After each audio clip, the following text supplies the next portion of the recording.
नमस्ते दोस्तों, कैसे हो आप सब। उम्मीद करती हूँ बहुत ही अच्छे होंगे। ये बताने के लिए कमेंट बॉक्स में जय श्री राम लिखना बिल्कुल ना भूलिएगा।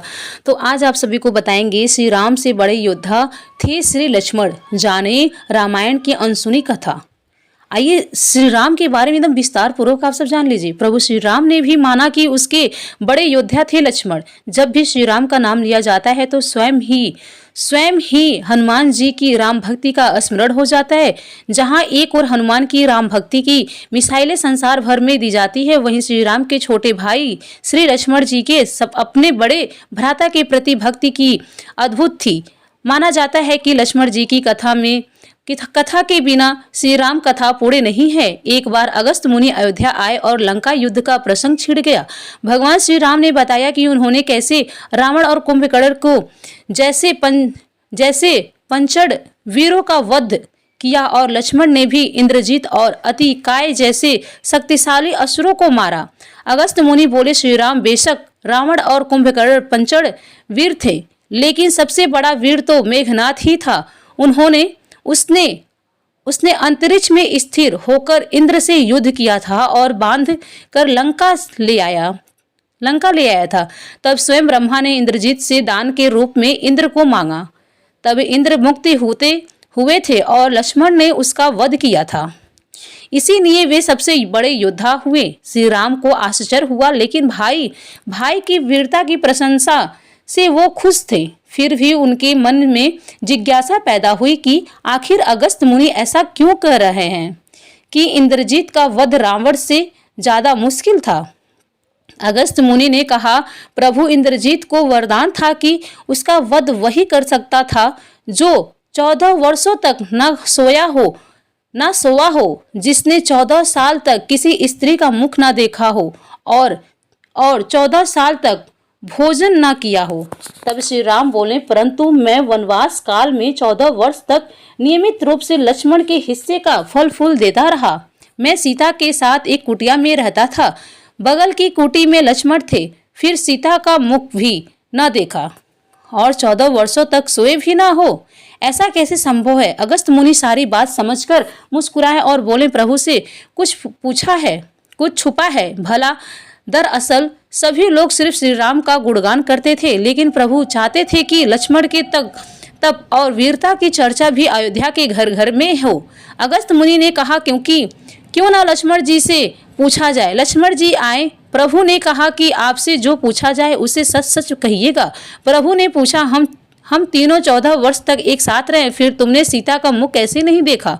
फल दिए गए फिर भी अनाहार कैसे रहे और 14 साल तक सोए नहीं, ये कैसे हुआ। लक्ष्मण ने बताया, भैया जब हम भाभी को तलाशते ऋषि मुनिक पर्वत गए तो सुग्रीव ने हमें अनेक आभूषण दिखाया, पर कर पहचानने को कहा तो आपको स्मरण होगा कि मैं तो सिवाय उनके पैरों के नुपुर के कोई आभूषण नहीं पहचाना, क्योंकि मैंने कभी भी उनके चरणों के ऊपर देखा ही नहीं। 14 वर्ष नहीं सोने के बारे में सुनिए। आप और माता सीता एक कुटिया में सोते थे। मैं रात भर बाहर धनुष पर बाण चलाए पहरेदारी में खड़ा रहता था। इंदिरा ने मेरी आंखों पर कस्बा करने की कोशिश की तो मैंने इंदिरा को अपने बाणों से वेध दिया था। इंदिरा ने हार कर स्वीकार किया कि वह 14 साल तक मुझे स्पर्श नहीं करेगी। लेकिन जब श्री राम का अयोध्या में राज्याभिषेक हो रहा था और मैं उनके पीछे सेवक की तरह 6 लिए खड़ा हुआ करा, तब वह मुझे घेरेगी। और आपको याद होगा कि राज्याभिषेक के समय मेरे हाथ से छत गिर गया था। तब मैं 14 साल तक अनाहारी कैसे रहा। मैं जो फल फूल लाता था आप उनके 3 भाग करते थे। एक भाग देकर आप मुझसे कहते थे, लक्ष्मण फल रख लो। आपने कभी फल खाने को नहीं कहा। फिर बिना आपकी आज्ञा के मैं उसे खाता कैसे। मैंने उन्हें संभाल कर रख दिया। सभी फल उसी कुटिया में अभी भी रखे हुए होंगे। प्रभु के आदेश पर लक्ष्मण जी चित्रकूट की कुटिया में से वे सारे फलों की कोटरी लेकर आए और दरबार में रख दिया। फलों की गिनती हुई। 7 दिन के हिस्से के फल नहीं थे। प्रभु ने कहा, इसका अर्थ है कि तुमने 7 दिन तो आहार लिया था। लक्ष्मण जी ने 7 फल कम होने के बारे में बताया। उन 7 दिनों में फल आए ही नहीं। जिस दिन हमें पिताश्री के स्वर्गवासी होने की सूचना मिली, हम निराहारी रहे। दूसरी, जिस दिन रावण ने माता का हरण किया, उस दिन फल लाने कौन जाता। तीसरा, जिस दिन समुद्र की साधना कर आप उससे राह मांग रहे थे। और चौथा, जिस दिन आप इंद्रजीत के नागपाश में बंध कर दिन भर अचेत रहे। और पांचवा, जिस दिन इंद्रजीत ने मायावी सीता को काटा था और हम शोक में रहे। छठवां, जिस दिन रावण ने मुझे शक्ति मारी। सातवां, और जिस दिन आपने रावण वध किया। इन दिनों में हमें भोजन की सुधि कहाँ थी। विश्वामित्र मुनि से मैंने एक अतिरिक्त विद्या का ज्ञान लिया था, बिना आहार किए जीने की विद्या। उसके प्रयोग से मैं 14 साल तक अपनी भूख को नियंत्रित रख सका, जिससे इंद्रजीत मारा गया। भगवान श्री राम ने लक्ष्मण जी की तपस्या के बारे में सुनकर उन्हें हृदय से लगा लिया और स्वीकार कर लिया कि उसने बड़े योद्धा श्री लक्ष्मण हैं। जब प्रभु राम ने दिया अपने भाई को मृत्यु का दंड, जब श्री राम लंका विजय करके अयोध्या लौट आए और अयोध्या के राजा बन गए, एक दिन यम देवता चर्चा करने श्री राम के पास आए। उन्होंने श्री राम से कहा कि आप जो भी प्रतिज्ञा करते हैं उन्हें पूरे करते हैं। मैं भी आपसे एक वचन मांगता हूं कि जब तक मेरे और आपके बीच वार्तालाप चले और हमारे बीच कोई नहीं आए, और जो आएगा उसको आपको मृत्युदंड देनी पड़ेगी।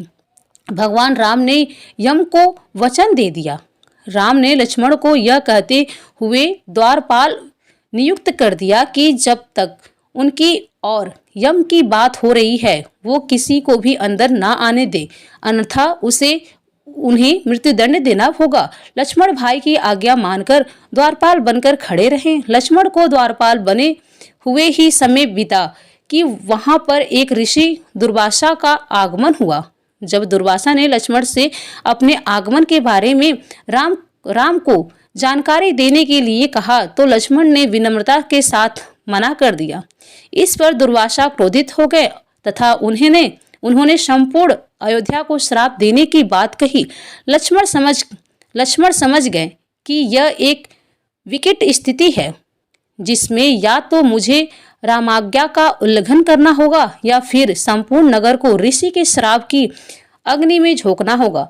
लक्ष्मण ने शीघ्र ही यह निश्चय कर लिया कि उनको स्वयं का बलिदान देना होगा ताकि वो नगरवासियों को ऋषि के श्राप से बचा सके। उन्होंने भीतर जाकर ऋषि दुर्वासा के आगमन की सूचना दी। राम भगवान ने शीघ्रता से यम के साथ अपनी वार्तालाप समाप्त कर ऋषि दुर्वासा की आवभगत की, परंतु अब श्री राम दुविधा में पड़ गए क्योंकि उन्हें अपने वचन के अनुसार लक्ष्मण को मृत्युदंड देना था। वो समझ नहीं पा रहे थे कि वे अपने भाई को मृत्युदंड कैसे दें, लेकिन उन्होंने यम को वचन दिया था जिसे निभाना ही था। इस दुविधा की स्थिति में श्री राम ने अपने गुरु का स्मरण किया और कोई रास्ता दिखाने को कहा। गुरुदेव ने कहा कि आपने किसी प्रिय का त्याग उसकी मृत्यु के समान ही है, अतः तुम अपने वचन का पालन करने के लिए लक्ष्मण का त्याग कर दो। लेकिन जैसे ही लक्ष्मण ने यह सुना तो उन्होंने राम से कहा कि आप भूल कर भी मेरा त्याग नहीं करना।